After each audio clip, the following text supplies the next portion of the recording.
একটা সুরে কোন সময় নিচে গা আমরা বলতে পারবো না। রাজধানী জুড়ে বিভিন্ন গুরুত্বপূর্ণ সড়ক থেকে এভাবেই চুরি হয়ে যাচ্ছে ম্যানহোলের ঢাকনা, আর প্রতিনিয়ত ঘটছে দুর্ঘটনা। রাজধানীর অন্যতম ব্যস্ত এলাকা বনানীর এই সড়ক দিয়ে প্রতিদিন হাজারো যানবাহন চলাচল করে। কাকলী থেকে বনানী কবরস্থানের সামনে এলিভেটেড এক্সপ্রেসওয়েতে ওঠার সংযোগ সড়কে তৈরি হয়েছে ভয়ঙ্কর এক মরণ ফাঁদ, যা দেখার যেন কেউ নেই। সড়ক থেকে চুরি হয়ে গেছে 3টি ম্যানহোলের ঢাকনা, ফলে মাঝ রাস্তায় হঠাৎ করেই উন্মুক্ত অবস্থায় রয়েছে গভীর গর্ত।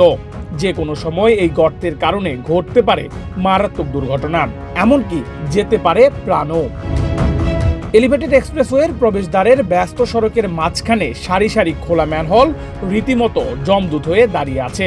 এখানে এলিভেটেড এক্সপ্রেসওয়ে উড়ার রাস্তা, এটা প্রবেশ পথ।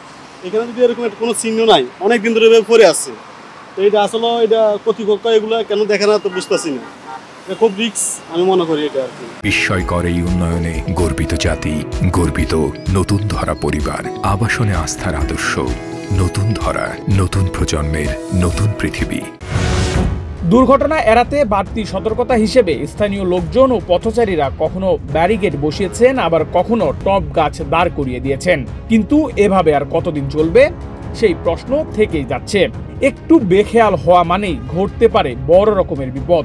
আগের দিন আমি ভালো রাস্তা দেখছি, পরের দিন আমি নিশ্চিন্তে আমি গাড়ি চালাইতেছি, ঠিক এই ম্যানহোলের মধ্যে আমি পড়ে আমার এমনও অবস্থা হয়েছে, আমি মানে হেলমেট মাথা ছিল, অনেক বিকট একটা আওয়াজ হয়েছে, মনে হয়েছে আমার মাথা উড়ে গেছে।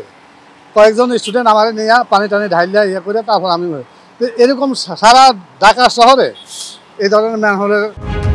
এক্সপ্রেসওয়ের টোল প্লাজার সামনে 24 ঘন্টা নিয়োজিত রয়েছে সিকিউরিটি গার্ড, রয়েছে সিসি ক্যামেরাও। এরপর সেখান থেকেও চুরি হয়ে যায় আরেকটি ম্যানহোলের ঢাকনা। তবে চোরের বারবার আর গৃহস্থের নাকি একবার। সম্প্রতি ঢাকনা চুরির সময় সিকিউরিটি গার্ডের হাতে ধরা পড়া চোরকে পুলিশের হাতে তুলে দেওয়া হয়েছে। তবুও থামেনি ঢাকনা চুরির প্রবণতা। সকল নিরাপত্তার ফাঁক ফোকর গলিয়ে দুষ্টচক্র খুলে নিয়ে যাচ্ছে ঢাকনাগুলো, অনিরাপদ করে তুলছে সড়ক।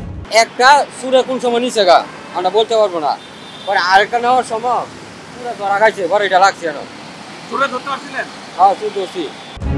তবে চোর ধরা পড়লেও ম্যানহোলগুলো এখনো সংস্কার হয়নি, লাগানো হয়নি ঢাকনা। স্থানীয়রা বলছেন দীর্ঘদিন ধরে এই বিপজ্জনক অবস্থায় রয়েছে সড়কটি।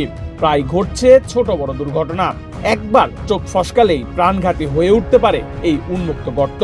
পথচারী, মোটরসাইকেল কিংবা গাড়ি চালক সবার জন্য এটি এখন রীতিমতো মরণ ফাঁদে পরিণত হয়েছে। স্থানীয়রা এবং এই সড়ক দিয়ে যে সকল পরিবহন চলাচল করেন সে সকল পরিবহনের চালক ও যাত্রীরা বলছেন দ্রুত সময়ের মধ্যেই ম্যানহোলের ঢাকনাগুলো পুনরায় লাগিয়ে দেওয়ার জন্য। নেহাল আহমেদ প্রান্ত, বাংলাদেশ প্রতিদিন।